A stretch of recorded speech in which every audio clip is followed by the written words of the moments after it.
O cruceiro de Terra Santa en Cambados deixará en breves de lucir deste xeito, incompleto. O elemento patrimonial situado en Vilariño leva 2 anos sen a súa cruz.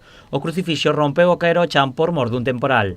Agora o Concello xunto coa Deputación de Pontevedra poñen en marcha un proxecto para restauralo. Era un cruceiro que estaba deteriorado polas restauracións que sufrira anteriores e que co paso do tempo se foron deteriorando bueno, pois co vento caeu e rompeu. Fíxose un proxecto de restauración e é unha obra cofinanciada pola Deputación e polo Concello, onde a Deputación nos asigna o 80% do presuposto e o Concello o 20% restante. O proxecto ten un orzamento de 12.000 euros. Encargaránse de desenvolvelo restauradores profesionais.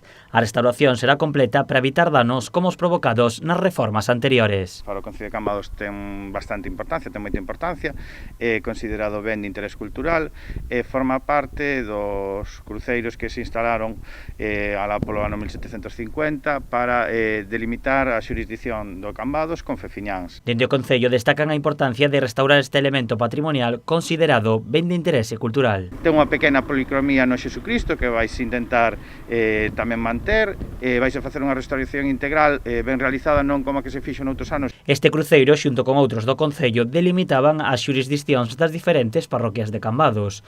Dende o Concello xa traballan no desenvolvemento de diferentes proxectos para poder reformalos todos. O próximo será o cruceiro de Castrelo.